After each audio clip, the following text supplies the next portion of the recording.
Well, the Liberals' change of leadership has achieved exactly what the people behind it wanted. After more than 50 hours of debate, the Rudd government's emissions trading scheme has been scuttled by the Senate. Tony Abbott's rise to the top diminished the number of Liberal senators who'd been expected to support the policy, down from a dozen to just 2.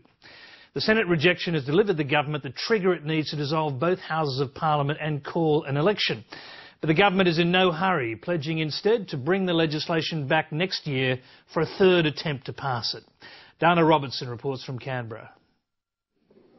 As the clock ticked down, the debate fired up. We have seen the hijacking of the future, the hijacking of the national interest by extremists. Bring it on. Bring it on. We will have the fight. We will have the fight because we will say to the Australian public, it is quite simple. If you don't understand this tax, do not vote for it. And by close of business, they were still in full flight.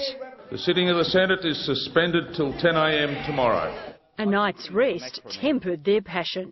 The CPRS is dead and no amount of CPR will revive it. We will not take a backward step. Mr President, I commend the bills to the chamber.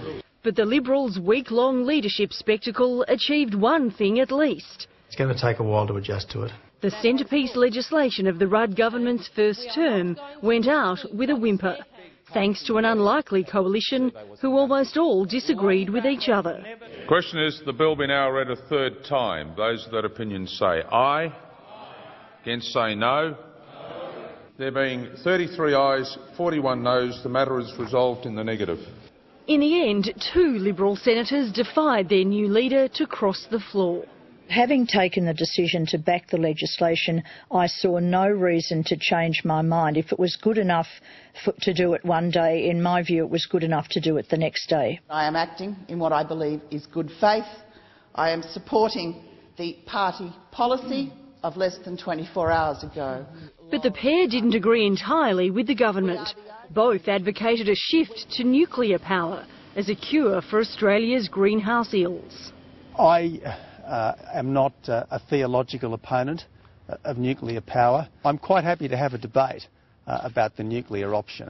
There's no longer any debate, though, about the coalition's stance on emissions trading. The policy advocated as far back as John Howard is now dead. The coalition will not be going to the election with a new tax, whether it's a stealth tax, the emissions trading scheme, whether it's an upfront and straightforward tax like a carbon tax.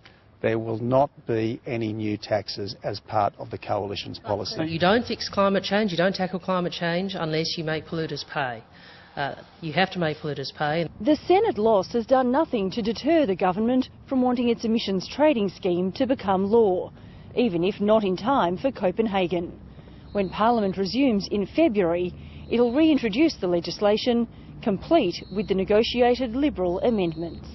The government's making out that it'll allow time for 5 Liberal senators to change their minds. We call on those in the Liberal Party over the summer period who believe in taking responsible action on climate change to consider their position.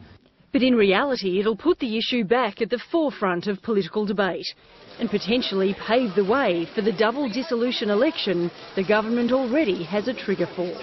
No one should underestimate the determination of the Rudd government, the Prime Minister, the ministers with me, the government overall, to make sure we act on climate change and we see this bill pass. And we will let the government fret and sweat over what it does. Whenever there is an election, we will be ready and we will give them one hell of a fight. The smart money's on between July and early August, so it won't interfere with the Senate's fixed terms.